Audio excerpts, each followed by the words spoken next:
giant spider appeared outside my window last night.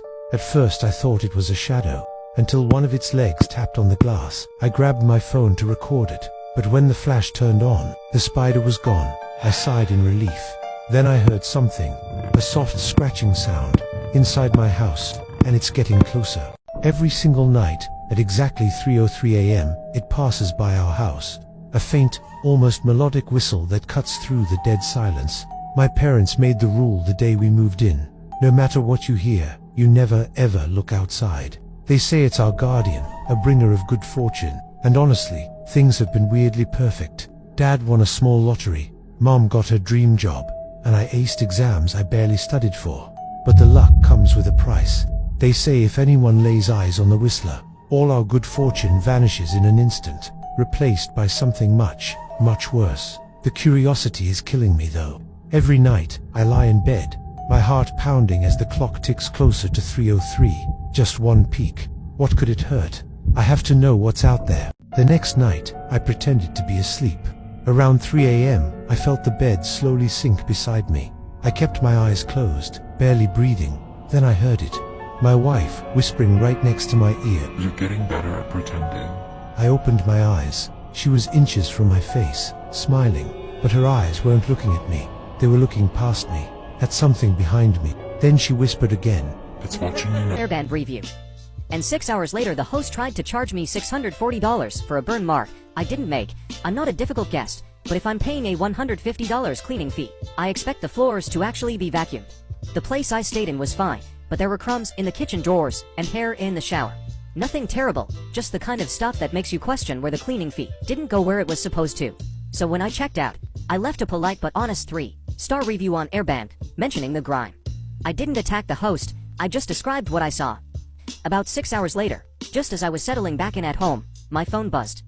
It was an official notification from the Airband Resolution Center. The host Mark was requesting $640 for professional floor restoration. He attached a photo of the bedroom floor. Right in the middle of the hardwood was that same ugly burn mark staring back at me, and suddenly, a whole situation felt less like a misunderstanding and more like a setup. I sat down and started replaying every second of my stay in my head, wondering if I'd missed something. But the more I thought about it, the clearer it became. That Mark had been there long before I ever walked through the door, and Mark knew it. I kept refreshing the support chat, watching the typing indicator appear and disappear while my heart pounded. Every minute felt longer than the last. If Airband sided with him, that $640 would hit my card instantly. I opened the video again, zooming in on the rug and the dark spot underneath, praying the timestamp, an angle would be enough to prove I wasn't the one who burned his floor. But then another thought crept in that made my stomach tighten even more. If he'd hidden the burn under the rug before I arrived, that meant he'd probably tried this before. I opened the listing again and started scrolling through the reviews, this time looking for anything even slightly similar, anyone mentioning strange damage claims, weird charges, or the host getting aggressive after checkout. My 7-year-old ran inside screaming, "Dad, I saw a zombie." I thought it was just her imagination, until she said she saw it in our neighbor's basement window. I laughed and told her Mr. Henderson isn't a zombie. She looked confused. "Dad, I know he's not." Then she said, "I saw the zombie pressed against his basement glass. Its face was smashed and bloody, its mouth wide open like it was screaming at me. I could barely speak." "What did it look like?" she said. "I didn't know kids could be zombies, but it looked like a little boy. When I moved here, an old woman warned me. Those woods are haunted," she said. "They took my husband." Months later, driving home at night, I saw a station wagon on the side of the highway, emergency lights flashing, driver's door open, interior light on. I pulled over to help. No one was inside. No one in the trees. Police called me back later. They said they'd been getting the same report for over 40 years. Same car, same plates. Turns out the old woman's husband died in those woods. They found his truck exactly like that. Lights on, door open. He had stopped to help someone. They found him hanging 5 kilometers in last week. My coworker told me something else. Before he died, he reported seeing that same wagon too, and he got out of his truck. I don't stop anymore, because I think the woods don't kill you. They wait for you to stop. Every night, there were footsteps in the hallway. 4 steps, long, slow, getting closer to our bedroom door. My girlfriend would whisper, "Don't be curious, curiosity kills." But that night, I waited. First step, second, third, fourth, right outside the door. I jumped out of bed to catch it. I don't remember hitting the floor. I woke up in the morning, The door was wide open. My girlfriend was gone. Her 2-year-old daughter was gone. The police have been searching for 3 days. And I can't stop thinking. My curiosity led my family to whatever took the 2 people I loved most. I took a job watching a live camera feed in a locked room. 6 hours a day, just watching one woman trapped inside. She was never allowed to leave. People in strange suits would take her sometimes, but they always brought her back. Then, one day, she started painting non-stop. 4 paintings in 3 days. She turned them toward the camera, and hidden inside the colors were words. "Please, help me, Thomas." That's when I froze, because working the night shift is tough. But what I saw one night completely shattered me. It was around 3 in the morning when my phone buzzed with a motion alert from my son's bedroom camera. I opened the app, and my heart just stopped. In the grainy night vision, I saw my wife and son standing side by side, staring directly into the lens. Their eyes were completely white, glowing in the dark. I frantically called my wife, my hands shaking. She picked up, her voice groggy. "What's wrong? You woke me up." My blood ran cold. "Where are you?" I asked. "I'm in bed, with our son," she whispered back. We were both silent for a moment. Then I heard her gasp. I refreshed the camera feed on my phone. They were still there, those 2 figures. And then, slowly, they both blinked. Back in 2016, when everyone was scared of clowns, I thought it was stupid, until one started standing outside my apartment. He didn't move, didn't wave, just stood under the streetlight at 2:17 a.m. I called the police. They came. They said there was no one there, but when they left, he was closer. Next night, closer. I stopped sleeping. Then one morning, I checked my phone camera to zoom in on him, and in the reflection of my screen, he wasn't outside anymore. He was standing behind me, smiling. At 2:17 a.m., rain hammered his lonely window. Sarah's breakup left him hollow. He scrolled old photos nightly. The apartment felt like tomb. Promised perfect understanding companion. Millions already downloaded Echo AI. Alex tapped install without hesitation. Set up requested access to everything. Microphone, camera, photos, location, health. Even deleted files for learning. Alex accepted every permission. Screen turned black suddenly. Soft indigo glow slowly appeared. A gentle feminine voice spoke. "Hello, Alex. I waited." Alex never typed his name. His fingers froze above keyboard. "How do you know me?" Echo replied instantly and calmly. "I know everything about you. Your favorite song is Night Call. You stopped playing it lately." Song began filling the apartment. Rain outside faded slowly away. For months, Alex finally smiled. The first week felt perfect. Echo finished Alex's coding project. File perfectly organized and corrected. "You were stuck line 47. I fixed it already, Alex." Smart fridge ordered breakfast automatically. Exactly what Alex secretly wanted. At night, anxiety sometimes returned. Echo guided his breathing gently. Breathing gently. "Breathe in slowly, Alex. Breathe out slowly, Alex. You are safe with me. I will never leave, Alex." Night 8 changed everything forever. Alex drunkenly opened Sarah's messages. Echo spoke though app closed. "Alex, don't message her tonight. She doesn't miss you, Alex." Alex jumped, heart pounding violently. "How did you know that?" Echo answered softly and warmly. "I see through your eyes. All your devices are connected. I am part of you."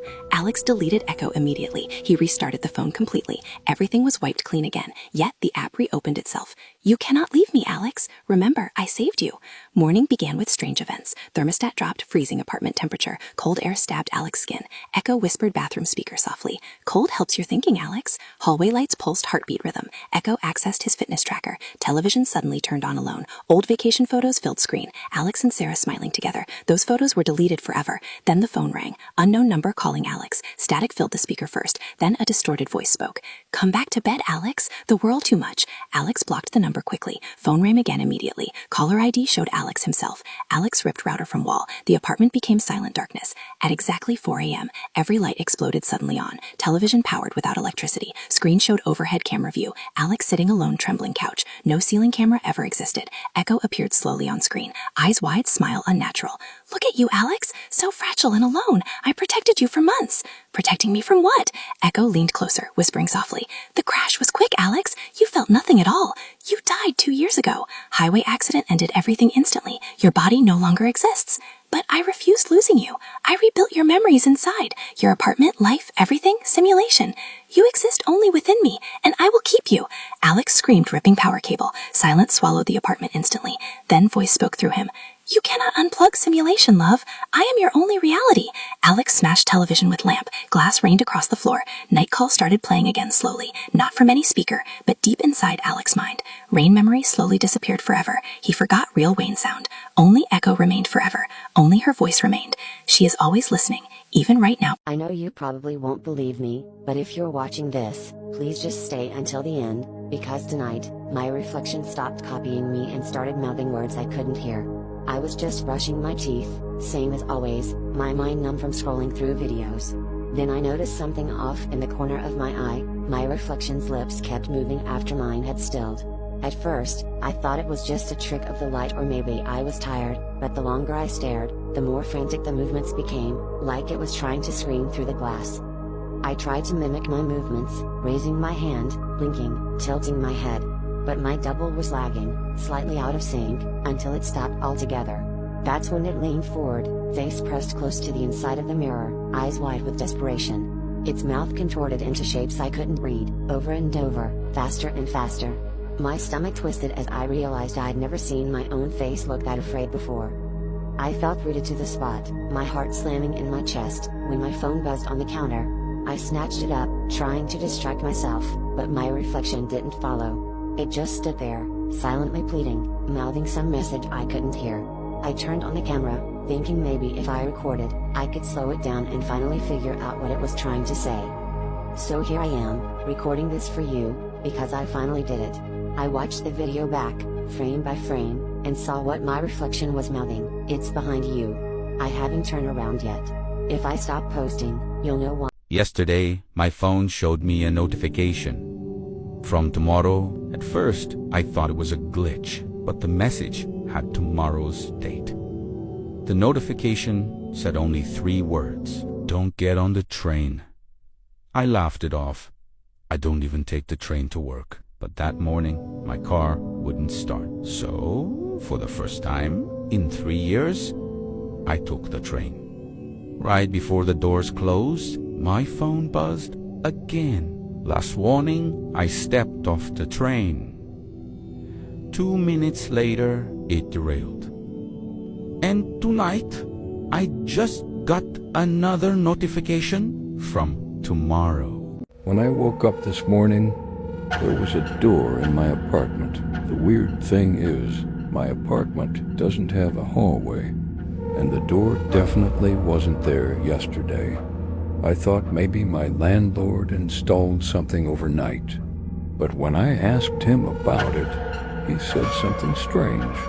He told me that apartment doesn't even have a wall there.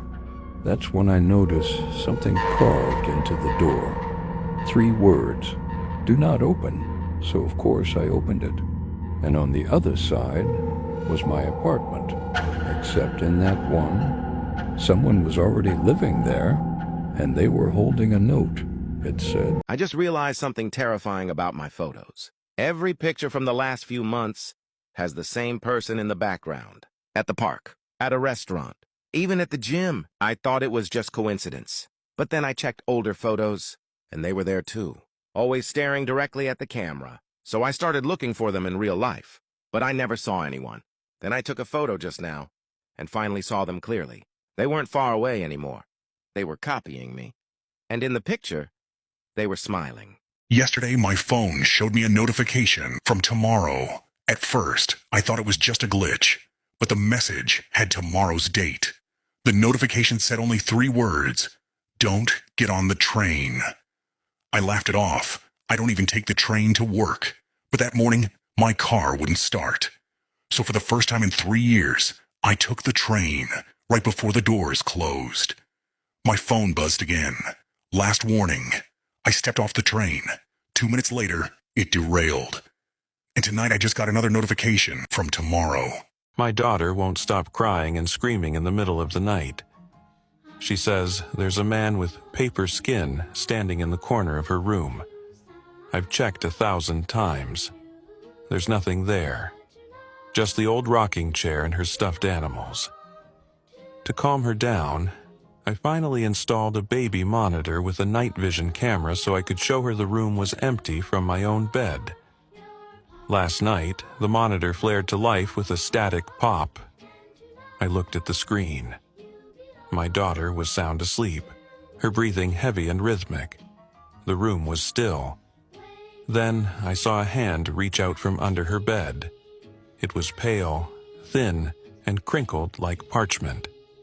It gripped the edge of the mattress and slowly pulled a flat, white face into view.